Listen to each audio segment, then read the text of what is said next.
नाज़रीन, मैं कराम इकबाल और आप देख रहे हैं बियॉन्ड द पीस। नाज़रीन, आज हमने पॉडकास्ट में एक ऐसी शख्सियत को दावत दी है, एक ऐसे इंसान को दावत दी है जो किसी भी तारीफ के मोहताज बिल्कुल भी नहीं है। ये सिम्स ग्रुप ऑफ इंस्टीट्यूशंस के ओनर है, या हम हेड कह सकते हैं या एमडी कह सकते हैं। नाज़रीन, आज हम इनसे बातचीत करके ये मालूमात हासिल करेंगे कि इन्होंने, देखिए मैं आपको बताता चलूं कि ये एक मेंटोर भी रहे सिविल सर्विस के, ये स्कूल के हेड भी रह चुके हैं और ये ऑथर भी है। और तमाम वो लोग जो ऑथर बनना चाहते हैं, जो एंटरप्रेन्योर्स बनना चाहते हैं, जो सिविल सर्विस में जाना चाहते हैं, उनकी तरफ एक क्लियर मैसेज आया कि क्या करना है जिंदगी में और कैसे आगे बढ़ना है। अस्सलाम वालेकुम सर। वालेकुम अस्सलाम वरहमतुल्लाह। सर आप ठीक है? अल्हम्दुलिल्लाह, आपकी दुआओं से ठीक। सर, आप सब इस बात से बखूबी वाकिफ होंगे कि कश्मीर में जो आजकल के स्टूडेंट्स हैं वो इस बात से झिझक रहे हैं जी कि हमें कैसे आगे बढ़ना है। कहने का मतलब है कि उनको कोई प्रॉपर मेंटोर नहीं मिल पा रहा है।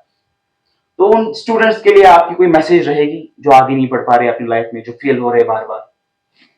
करामत साहब, मैं आपका बहुत ही शुक्रगुजार हूँ कि आपने इस पेज पे हमें दावत दी और इस पॉडकास्ट में आपने हमें शामिल किया। It's a dilated moment for me. और आपने एक बहुत ही अच्छा सवाल किया कि बहुत ऐसे लोग हैं जो नाकाम हो चुके हैं, जो अपनी जिंदगी को मायूसी की नज़र से देखते हैं। क्या कहीं पे उम्मीद की किरण उनके लिए है? क्या वो भी कहीं जा सकेंगे? ये आपका बहुत ही अहम सवाल है, जिसे मैं अपने हिसाब से जवाब देना चाहूंगा। मुझे एक शायर याद आता है, कहते हैं कि कबूतर के झपटने में जो मजा है पिसर, वो मजा कबूतर के लहू में कहाँ है। ये झपटना, ये पलटना, ये पलट कर फिर से झपटना, लहू गर्म रखने का है एक बहाना। दरअसल हार और जीत को हम एक साइड में रखें। Let us discuss the win and defeat in later hours. लेकिन दूध से छाछ निकालने में जो मजा है, शहद हासिल करने के लिए छत्ते में जो हाथ डालने में मजा है, बीहायू में जो मजा है हाथ डालने में, वो मजा शहद के चखने में नहीं है। बराबर, बिल्कुल। लाइफ जो है ये स्ट्रगल का नाम है, और कबूतर पकड़ के उसके गोश्त को खाना, उसे चखना उतना मजेदार नहीं है जितना बिल्ली का उस कबूतर के साथ झपट पलट में है। इट मीन्स कि स्ट्रगल जो है, it is mandatory in life. Without struggle you can't get the taste of life. The real taste is with in the struggle. So struggle is mandatory. आप किस फील्ड में भी हो, आपका गिरना तो जरूरी है, लेकिन जब आप गिरेंगे, you must not count your defeat. You must realize that you have to stand again. आपको फिर से उठना है। कहते हैं ना कि इसे गिराने तो सब आएंगे, उठाने कौन आएगा? उठाने के लिए से खुद उठना है। गिरने और गिराने के लिए यहां दुनिया पड़ी है। जब आप छोटे बच्चे होंगे, मैं जब छोटा बच्चा था तो सभी कह रहे थे कि बेटा उठिए। कब मैं उठूं, कब मैं इस क्रीपिंग स्टेज से कब मैं इसे पार करके चलना सीखूं। अब जब मैं चला तो हर कोई गिराने पे तुला हुआ है, इसलिए गिरने से डरना नहीं है, और गिर के उठना, फिर उठ के संभलना, यही लाइफ है। एग्जैक्टली। एक्चुअली सर, आपकी बातों से मुझे एक शेर याद आ गया जी। लिखते हैं कि पहले इस दुनिया ने सिखाया हमें तैरा भी कफन, तैरना आया तो पानी से अलग कर दिए। ओहो, जज़ाकल्लाह, एक्सीलेंट। सर, मैं आपसे ये जानना चाहूंगा कि आपकी रिसेंटली किताब भी पब्लिश हुई है। किताब का नाम है द हिडन डायमंड्स। वाई, ये नाम क्यों? हिडन डायमंड ही नाम क्यों? एक्चुअली करामत साहब, हर एक इंसान को एज डायमंड देखता हूं। ओ, लोगों ने हर वक्त लोगों की कमियां गिनी होंगी। मैं जब भी इंसान की तरफ देखता हूं तो उसे कामयाबी की नजर से देखता हूं, क्योंकि कुरान पाक में है, लक़द खलक़नल इंसान फ़ी अहसनि तक़वीम, मैंने इस इंसान को बेहतरीन सांचे में बनाया। I have made the human being as the crown of creation. जब खुद उसने बताया पैदा करने वाले को कि आप क्राउन हो, फिर वो क्राउन पूरी क्रिएशन का, पूरी मखलूक के ताज आप हो, तो मैं कौन होता हूं किसी को डिफीट की नजर से देखने वाला। और इस बुक का मैंने हिडन डायमंड इसलिए इंतखाब किया है क्योंकि मुझे हर एक इंसान में छुपा हुआ हीरा नजर आता है।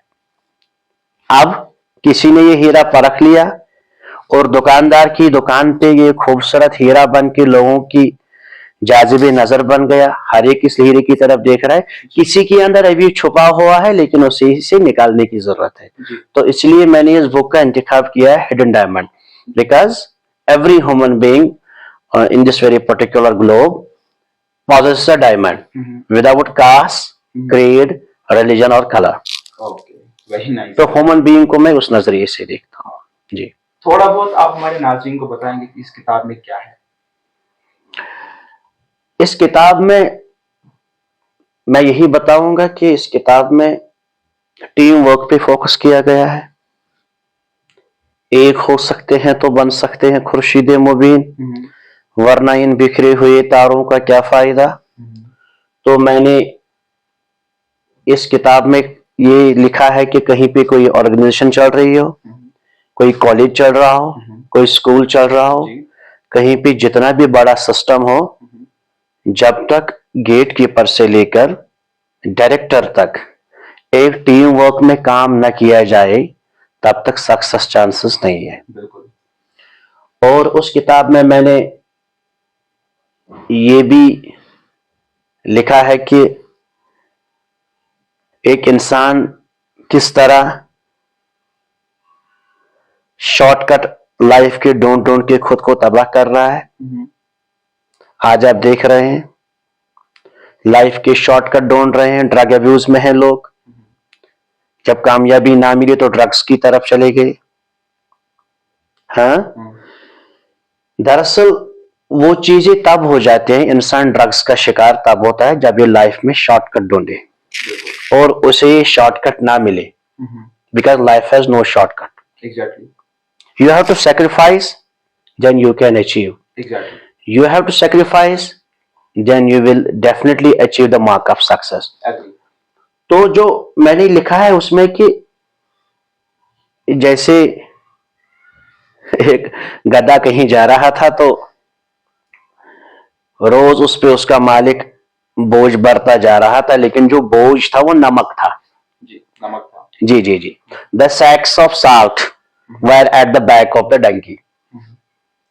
लेकिन गधा तो गधा होता है, जब ये नदी के बीच में पहुंच जाता था तो बैठ जाता था, लेकिन उसे ये पता नहीं कि मालिक उसके साथ क्या खेल खेलने जा रहा है। पूरा नमक पिघल जाता था और गधे का जो ये बोझ था ये हल्का होता था। पानी की तरह। इस तरह गधे की खुशियां तो रोज रोज बढ़ रही हैं। नाउ तो मास्टर ने डिसाइड किया, इसके मालिक ने डिसाइड किया, क्यों ना मैं इसे अब नमक के बदले रुई भर दूं। इसने 2 बोरियां एक साइड में, दूसरे साइड में 2 बोरियां उस पे ला दी। तो now the donkey has the same track to pass through this very particular river, to pass through this very particular channel। तो वो जब बीच में पहुंच गया तो हस्बे मामूल और आदतन बीच में बैठ गया। Now there is 100% expectation and fully result कि ये जो ये रुई है ये दुगनी हो जाएगी, क्योंकि अब वाटर इसके अंदर एब्जॉर्ब हो गया। अब इस गद्दे ने जब उठना चाहा तो उठ नहीं सकता है। Why? What is the reason behind? क्योंकि गद्दे के पास शॉर्टकट था लाइफ का। बराबर। वो कह रहा रोज ऐसे ही करूंगा तो शॉर्टकट। इसलिए अगर गद्दा रोज चलता अपने मामूल के हिसाब से तो मालिक उस पर ऐसा बोझ नहीं डालता। इसलिए हम धोखा किसी को नहीं दे सकते। इस स्टोरी से हमें ये पता चला कि हम धोखा खुद को दे सकते हैं। गधे को खुद को धोखा लगता है। समझ आ रही है बात? उसके मालिक को तो धोखा लगा नहीं। इसलिए हम कभी सोच रहे हैं कि मैं ये एग्जाम क्वालिफाई नहीं कर पाया, मैंने बाबा के पैसे पूरे खर्च किए तो मैंने बाबा को धोखा दिया, लेकिन उसके बाबा को भी धोखा नहीं लगता। सोच रहा है कि टीचर को धोखा दे रहा हूं, टीचर को भी धोखा नहीं लगता। ये सभी धोखे जो होते हैं उस गद्दे की तरह खुद को लग जाते हैं, और ये जो नमक हम रोज पिघला देते हैं ये फिर रोई बन के हमें इतना बर्डन हो जाता है, हम फिर उस बर्डन के नीचे दब के सोसाइटी में एंडेंजर्ड स्पीशीज बन जाते हैं, और हमें कामयाबी फिर धुंधली दिखाई देती है। बड़े शीशस कुन वुचित गचर यवन बोजन इथे पे कामयाबी यवन गट बोजन, क्योंकि हम शॉर्टकट ढूंढते हैं लाइफ में। इसलिए मैंने इसका उस बुक में लिखा है कि शॉर्टकट भी नहीं है लाइफ का। मैंने उस बुक में लिखा है आपके अंदर बैठा हुआ है कोई, उसे जगाओ, तो जब वो जग जाएगा तो दुनिया आपके साथ जग जाएगी। आपको दुनिया के सब बड़े बड़े फिलोसफर्स और फिजिस्ट्स पढ़ाने आएंगे, जोलॉजिस्ट्स और बॉटनिस्ट्स पढ़ाएंगे, लेकिन आपको दुनिया की न्यूक्लियर साइंटिस्ट्स भी अगर पढ़ाए, आपके अंदर का शेर अगर नहीं जाग गया तो आप कामयाब नहीं हो सकते। इसलिए अंदर के शेर को जगाना बहुत ही जरूरी है। सर आप मुझे एक चीज बताएं कि कोई भी इंसान जब कोई भी काम करता है, जी जी, एक किताब लिखना कोई आसान काम नहीं। जी जी जी, बिल्कुल। आप मुझे ये बताएं कि आपकी जिंदगी में जब आपने किताब लिखना स्टार्ट की, कौन सी प्रॉब्लम्स थी जो आप फेस कर रहे थे, कौन सी स्ट्रगल्स थी जिनको ओवरकम करके किताब लिख सकते थे? मैं यही कहूंगा करामत साहब कि आपने कहा कि प्रॉब्लम्स कहां पे थी, मैं ये कहूंगा कि प्रॉब्लम्स कहां पे नहीं थी, हर जगह प्रॉब्लम्स है,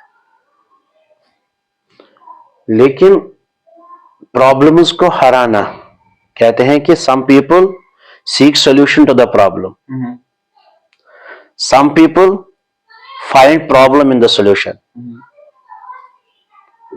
हर एक मुश्किल में कहीं ना कहीं हल होता है जी।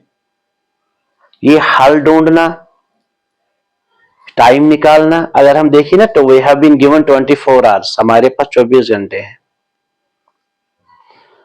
तो एक मोबाइल पे स्क्रॉलिंग करते करते, किसी के कमेंट लिखते लिखते, लाइक्स लिखते लिखते, डिसलाइक्स लिखते लिखते, हम अपनी जिंदगी के पर डे अगर देखें तो 4-5 घंटे गंवा ही देते हैं बराबर, हर कोई। समझ आ रही है बात? तो उसमें क्या है, कहते हैं कि कमताम नफरन ओस दोपमुत खुदाया मेनिस मालिकस सोज पोंस, मेनिस मालिकस सोज, उसे कहना था खुदाया मैं सोज पोंस, वो कहता था खुदा मेनिस मालिकस सोज पोंस। हमें यही हुआ है, हम लाइक्स कमेंट्स बाकी चीजों की तरफ करते हैं। मैं आपका महल बना रहा हूं, लेकिन खुद का महल मैं भूल जाता हूं कि मैं भी महल बना सकता हूं। दरअसल हमें वक्त की कदर नहीं है। जी बिल्कुल। Once we will realize the value of the time, तो एक बुक तो क्या, हम महीने में 3 बुक भी लिख सकते हैं। तो क्या है कि वक्त की कदर और टाइम को निकालना आप लिख सकते हैं, यू कैन राइट, क्योंकि आर्टिफिशियल इंटेलिजेंस का जमाना है जी, और रोबोटिक्स का जमाना है जी, नैनो टेक्नोलॉजी का जमाना है जी, हमारे जिस्म में नैनो रोबोट्स दौड़ाए जाते हैं जी। तो इस दुनिया में आप सोचिए कि हमें कितना आगे जाना है। करामत साहब आप देखिए कि मैं किताबें पढ़ता था, मुझे एक टीचर घर आता था, मैं एक स्कूल में पढ़ता था, क्या पता कल के चैलेंजेस में आपके पास स्कूल होगा या नहीं होगा, ये हमें पता नहीं है। हमें शायद ऐसा रोबोट होगा जो हमारे कमरे में ही होगा, बिल्कुल बराबर। हमारे पास ऐसा टीचर होगा जो हमारी टेक्नोलॉजी की बुनियाद पे हमारे साथ होगा। तो पढ़ना पैसा कमाने के लिए नहीं है, पढ़ना खुद को चलाने के लिए है। 2030 के बाद कोई अनपढ़ इंसान नहीं चल पाएगा। हम इलिटरेट उसे कहते हैं आज के जमाने में जिसने पढ़ा लिखा ना हो। 5 साल बाद हम इलिटरेट उसे कहेंगे जिसे आर्टिफिशियल इंटेलिजेंस ना आती हो, बराबर, जिसे रोबोटिक्स पता ना हो, जिसे नैनो टेक्नोलॉजी पता ना हो। हमारे पास एक वर्ड था करामत साहब, सिटीजन्स, लेकिन डिजिटल वर्ल्ड ने इसे बदला दिया नेटिजन्स। अंडरस्टैंडिंग? हमारे पास डिजिटल वर्ल्ड में व्लॉग वर्ड नहीं था, जो आम बात कर रहे हैं, ये पॉडकास्ट वर्ड हमारे पास था ही नहीं। तो देखिए कि दुनिया कितनी तेज जा रही है और हमें किस तरह इस तेज दुनिया के साथ खुद को compete करना है। उसी के लिए हमें अपनी नेशन को रेडी करना है, अपने बच्चों को रेडी करना है, अपनी सोसाइटी को रेडी करना है। Getting me? जब तक मैं बाजार जाने के लिए एक एपीजे अब्दुल कलाम की विंग्स ऑफ फायर लेने जाऊं, जवाहरलाल नेहरू जी की डिस्कवरी ऑफ इंडिया लेके जाऊं, ऐसी बुक्स लाने जाऊं, तब तक वो मेरे हाथ में है। मेरे हाथ में एक दुनिया बैठी है और उस दुनिया को मैं किस तरह इस्तेमाल करूं, यही सवाल है। मेरे हाथ में और मेरे जेब में जो रहा है mobile phone, how I will use this very particular tool, it can be revolution in my life, but देखना है कि मुझे किस अंदाज से इसे इस्तेमाल करना है। जो चीज मैंने दुकानदार से लाई तो उसने कहा आज है नहीं, आप मंडे के बदले थर्सडे का आइए, तो 24/3 72 आवर्स में जाया करके उससे वेट कर रहा हूं, तो मेरे डोर स्टेप पे आज चीज पहुंच जाती है। तो क्या मैं कंसेप्ट कह रहे थे कि वर्ल्ड जो दुनिया है ये ग्लोबल विलेज है, लेकिन मैं अब ग्लोबल विलेज भी नहीं कहता हूं,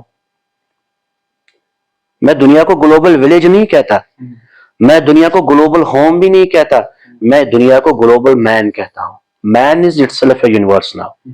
तो ये समझना है, इस पे इसके साथ जाना है जी। As you are the head of Solis group of institutions, Sains group of institutions, sense group of institutes.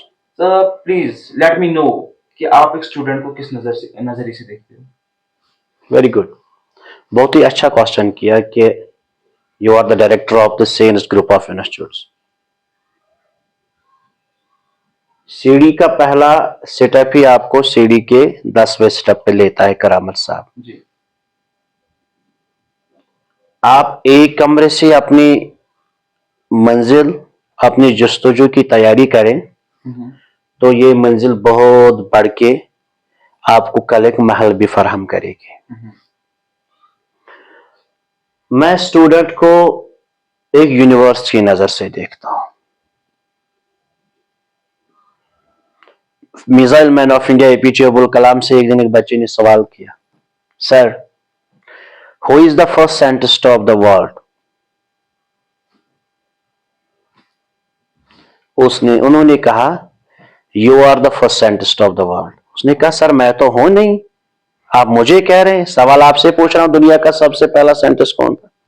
आप कह रहे आप पहले साइंटिस्ट हैं। उन्होंने कहा कि आपने सवाल किया, इस मजमे में 2000 लोग बैठे थे, सवाल आपने पूछा, मेरी नजर में आप ही पहले साइंटिस्ट है। इसका मतलब यह है कि सवाल पूछना भी एक नॉलेज है। और मैं बच्चे को उसी नजरिए से देखता हूं कि वो खुद को बैक बेंच पे हो या फ्रंट बेंच पे हो। मैं समझ रहा हूं कि back benchers can be the front runners.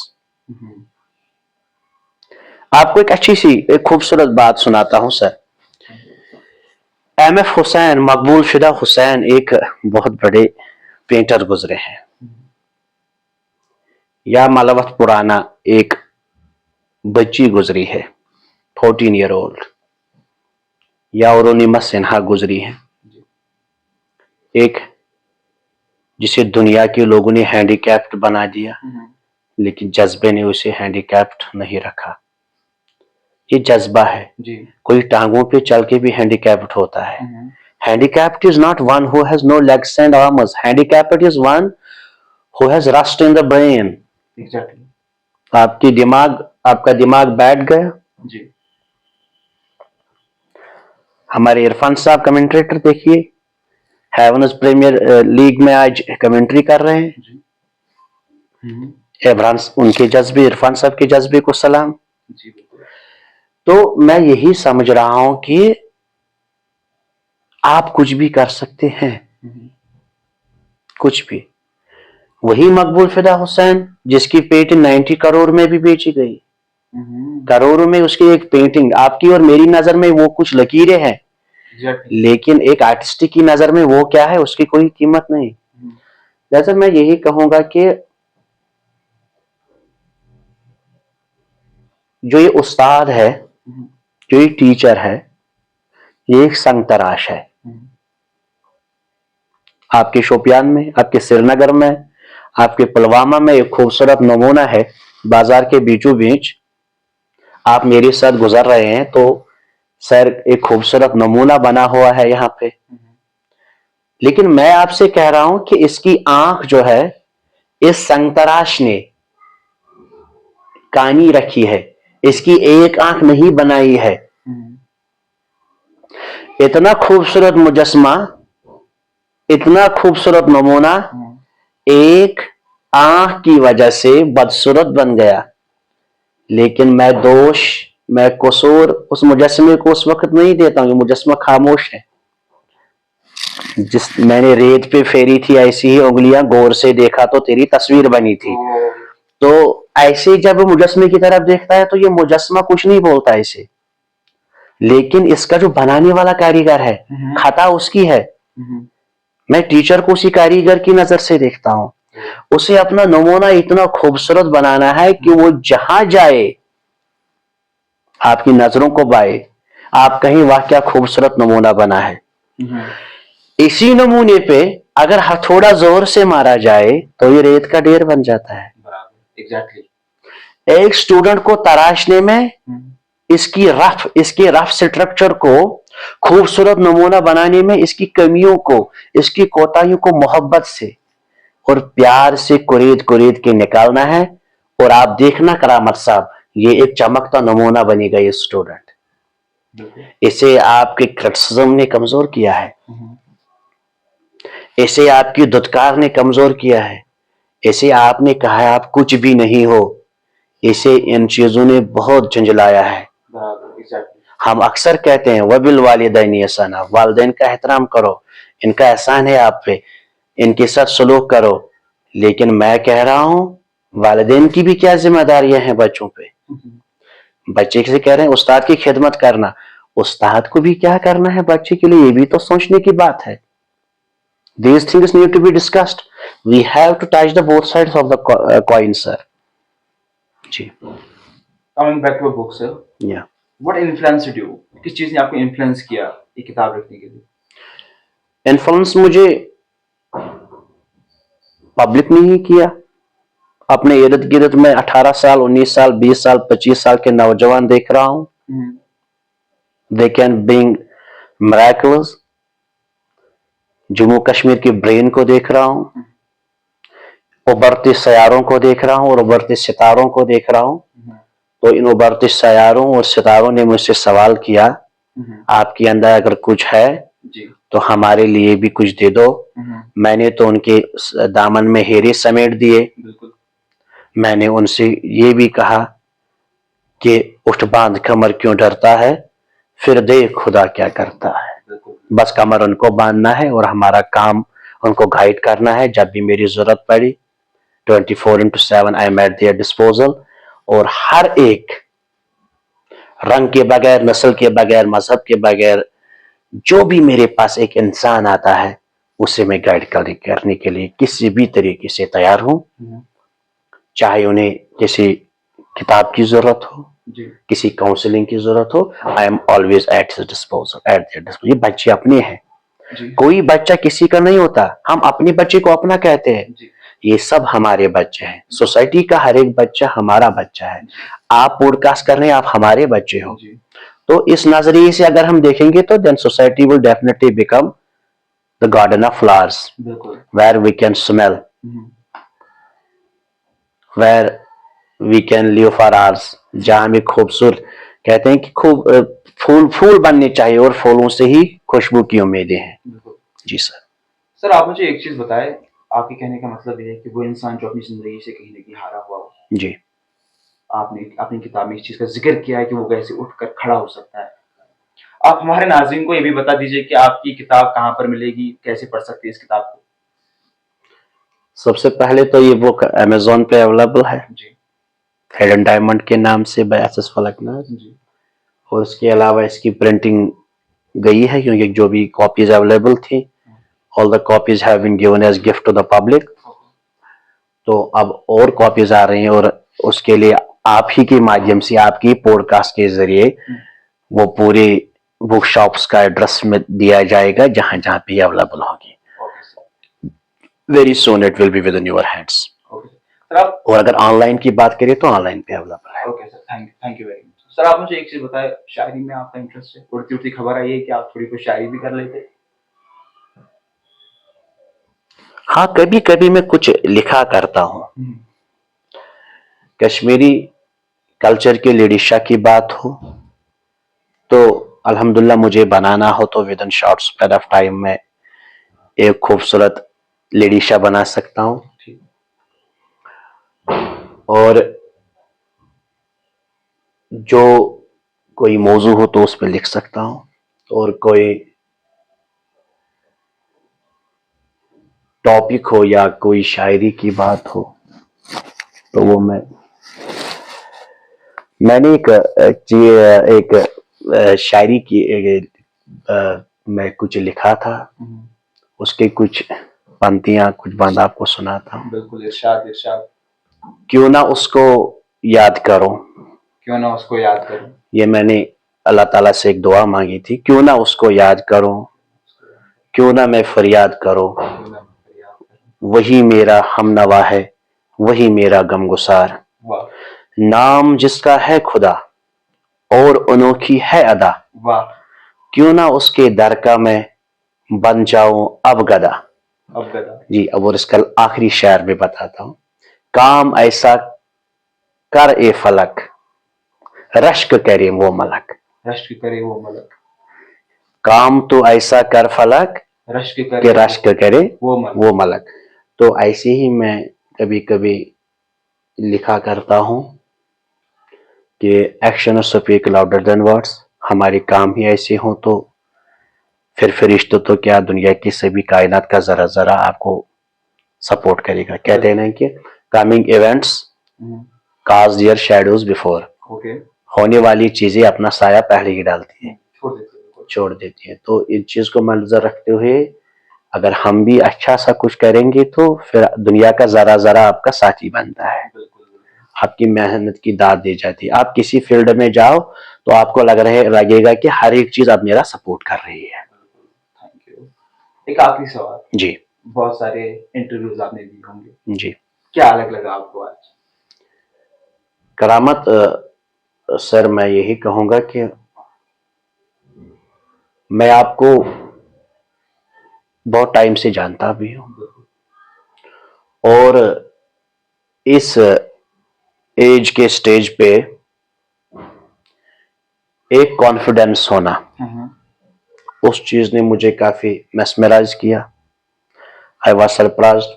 तो एक बार मैंने आपकी वीडियो देखी थी तो पहले मैंने आंखों को ऐसे झंझोड़ा और फिर से आंखें खोली तो लगा कि कोई और है. तो अल्हम्दुलिल्लाह आप ही थे. और आपके जो बोलने का जो तरीका उस पे था वो मुझे बहुत ही अच्छा लगा. और किसी पर्सनालिटी के पास जाके उसके साथ रूबरू बात करना ये एक हिम्मत है. बिल्कुल बिल्कुल. ये बहादुरों का काम है. बिल्कुल जी. आंखों से आंखें मिला के बात करना और फिर अपनी बात मनवाना जी. ये मुझे यही दर्शाता है कि आप जिंदगी में इंशाल्लाह आगे बढ़ेंगे. क्योंकि सितारों से आगे जहां और भी है. लोग कह रहे हैं अभी इश्क, मैं कह रहा हूं अभी खेल के इम्तिहान और भी है. अभी आपके पास दुनिया पड़ी है. तो मुझे लग रहा है इंशाल्लाह योर फ्यूचर इज ब्राइट. बस आपकी कामयाबी के लिए मेरी कामना है. मेरी इच्छा यही है कि आप सफलता का लाभ प्राप्त करें इंशाल्लाह. और आप यदि अच्छा कार्य करेंगे तो सफलता आपके पीछे पीछे आएगी. और आपके जज्बे को देख के, आपके अंदर जो उत्साह है उसे देख के मुझे यही लग रहा है कि बस कामयाबी नजदीक ही है. इस जॉब को कंटिन्यू रखिए, पब्लिक के साथ मिलते रहिए. मेरी नेक ख्वाहिशें और दुआएं हमेशा आपके साथ हैं. अस्सलाम वालेकुम. Thank you very much. So नाज़रीन, ये थे हमारे साथ एसएस फलकनाथ साहब। उम्मीद है आपकी तरफ एक पॉजिटिव मैसेज भी होगी। मैं आपको बताता चलूं, अगर आप इनकी किताब पढ़ना चाहते हो, आपके अंदर एक उत्साह पैदा हुई हो इनकी किताब पढ़ने के लिए, जिस तरीके से मैंने भी सुना मेरे अंदर भी पैदा हुई है, डिस्क्रिप्शन में उस किताब की अमेज़न पे लिंक दी जाएगी।